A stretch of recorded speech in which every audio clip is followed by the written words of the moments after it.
السلام علیکم ورحمۃ اللہ وبرکاتہ.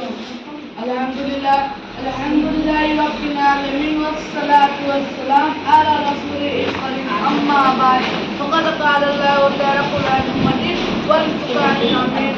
اعوذ باللہ من الشیطان الرجیم. بسم اللہ الرحمن الرحیم. قل هو اللہ احد اللہ الصمد لم یلد ولم یولد ولم یکن له کفوا احد. میں نے ابھی آپ کے سامنے ایک پورا سورۃ تلاوت کری. اس کا ترجمہ ہے نبی کا دو اللہ ہے کہ اللہ دینے آئے ہو، نہ کسی کا باپ ہو نہ کسی کا بیٹا، اس کا کوئی ہمسر نہیں. کیا یہ حقیقت ہے کہ جو ہم چاروں بڑے آسمان چڑھتے کی زمین آتا سمندر اونچا پہاڑ بڑھتے دریا دیکھتے تو سکتا ہے خیال آتا ہے اس ہر کوئی جس نے چیزوں کی تکلیف کی ہے. پھر ایک قدم آگے بڑھتے ہیں، سوچتے ہیں کہ رات آتی ہے، دن ہوتی ہے، صبح ہوتی ہے، شام ہوتی ہے. کائنات کا نظام بڑے کل کے مطابق چل رہا ہے. کوئی سے بھی کوئی خرابی نہیں. شمس و قمر اپنے وقت پر نکلتے وقت پر ٹوٹتے ہیں. تو بے سکتا یہ کہنا پڑتا ہے کہ اس عجیب کائنات سے کوئی حاکم ہے جس کسی کی تعاون کی ضرورت نہیں، جو سائے جہان سے بے نیاز ہے اور کسی کا احسان مند نہیں. وہ جو چاہے کرتا ہے، اس کو روکنے والا کوئی نہیں. اگر کسی روکنے والا ہوتا تو دنیا کا نظام اچھے ڈھنگ سے نہ چلتے. تو کانا فی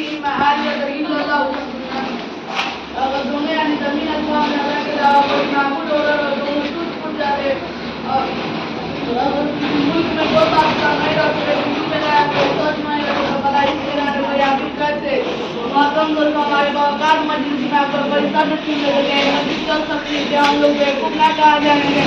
تو عجب ہے ان لوگوں کو جو شاید آپ سے شبد مانتے ہوئے کوئی باپ بیٹا روح سے نظریہ تلاشے ہوئے ہیں. کوئی ہزاروں دیوی دیوتاؤں کو پرمیشور سازی بناتے ہیں. مگر بڑی افسوس کی بات ہے کہ لوگوں کو بیوقوف کرنے ہم لوگ نہیں چاہتے ہیں. حضرات ممکن ہے کہ دوران تکلیف اس حکیم صحافت سے کچھ غلطیاں ہو گئی ہو تو میں بھی انسانوں کی طرف ایک انسان ہوں، مجھ سے غلطیاں ہو جانے کوئی ہیبت کی بات نہیں.